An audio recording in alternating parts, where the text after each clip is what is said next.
Hi, this is Dave vonKleist, and since the release of 9/11 in Plain Sight, there's been tremendous controversy about many of the clips that we included in the making of this documentary.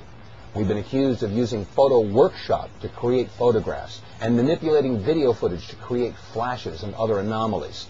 This is certainly not the case, and if those that had made those charges had taken the time to investigate the videos that we had mentioned in the production of this documentary, they'd find those exact clips as they appear on our film. One of the clips, however, has created more controversy than others, and it's appeared on many websites, videos, and in books. This clip we noticed at first at WAG the WTC, and it's been on the internet for all 3 years now. Let's take a look as it appeared at WAG the WTC and in the film 9/11 in Plain Sight. This video clip was captured and posted at many other internet websites. Some people see this as two towers and a rising plume from a separate event. Others see it as one tower and the plume rising simply because of the collapse of the South Tower, which is hidden from view. Now, this debate has raged furiously for the past 3 years, and many other 9/11 researchers have included this clip in their video productions. As an example, George Humphrey included it in his video production, 9/11, The Great Illusion. Shortly after World Trade Center Building 2 was hit, there was a huge explosion that appears to emanate from the center section of World Trade Center Building 6. And Eric Hufschmidt, in his book Painful Questions, used a captured frame from this video clip, and on page 13 stated that the rising plume was a result of an explosion that occurred moments after the strike on the South Tower. Well, thanks to many of the listeners that we have for the Power Hour broadcast, one of our diligent and faithful listeners sent us a video that has the complete and unaltered video footage as captured on September 11th when CNN was interviewing Tom Clancy. And here it is.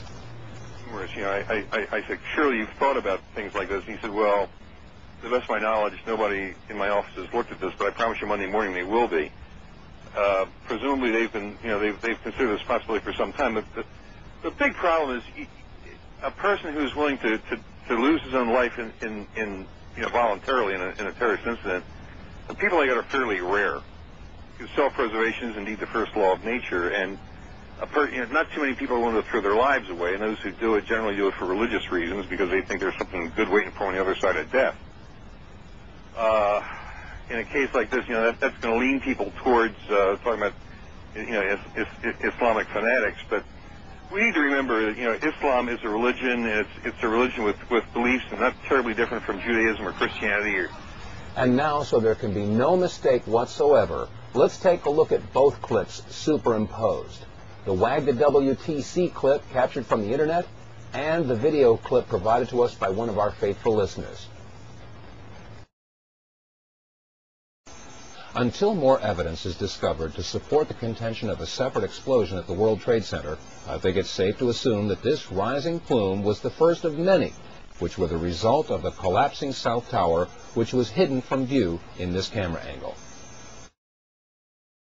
Why is it that over the past several years, many other videos and books have been published and released that ask the same question, and yet they were not the subject of the type of attacks that William Lewis and myself have had to endure? We've been accused of creating a hoax. Let's take a look at the definition of hoax. A hoax, by definition, is an act meant to trick or deceive.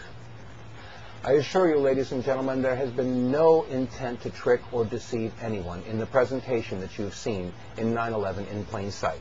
Our goal was to present to you video and photographic evidence that wasn't seen before and allow you to ask your own questions. There are, however, questions that remain in regard to smoke emanating from the Trade Center area before the collapse of either of the towers. In this clip, shot from a helicopter, we see the North Tower on the right and the South Tower on the left, and there can be no doubt that both towers are indeed still standing in this video clip. What appears to be Building 7, the black building, is in the foreground. Look carefully at the roof of this building. There appears to be smoke emanating from the roof of this building. Notice also that as you look around the base of the Trade Center area, there appears to be smoke in the general vicinity of these buildings. Question: if there were no other explosions or fires, Other than the planes striking the towers, how do we explain this smoke in the Trade Center area? Look carefully at this photograph, taken just as the South Tower began to collapse. You'll note that there appears to be smoke all around the base of the towers. Again, where did this smoke come from, if there were no other explosions? Rick Sanchez has been there throughout this morning for us. Rick, tell us where you are and what the latest is. Well, I'm in that area, if you're familiar with this area, of where West Broadway and Hudson come together, right at Chambers. That would put us about a block and a half away from the site of where the explosion was. That area has just been evacuated because police have found what they describe as a suspicious device, and they fear that it might be something that could lead to another explosion. Obviously, there's a real sense of caution here on the part of police. I spoke with some police officials moments ago, Chris, and they told me that they have reason to believe that one of the explosions at the World Trade Center, aside from the ones that may have been caused by the impact of the plane with the building, may have been caused by a van that was parked in the building that may have had some type of explosive device in it. So their fear is that there may have been explosive device planted either in the building or in the adjacent area, and that's why they're being so cautious in this vicinity right now. 3 weeks before the release of 9/11 in plain sight, one individual did a full review and said that the photographs were the result of photo workshop and that the video footage had been manipulated. I find it rather curious that these people mounting this smear campaign have neither the courage or the integrity to contact us and ask us any questions or do any investigation to confirm that what they were seeing on our video presentation was indeed factual and not created. And again, I point out that you can get these video clips yourself by going to the video CNN America Remembers, or the PBS documentary Why the Towers Fell, or the Naudet Brothers documentary on 9/11. Folks, do your own research, and please understand that we've all got to come together to find the answers to these questions. My personal philosophy is that all of the 9/11 researchers need to come together at one big table and throw all of their pieces of the jigsaw puzzle down and let us all work together to solve this puzzle. Because if we don't, we'll never find the answers. Divided we fall, but united we will stand.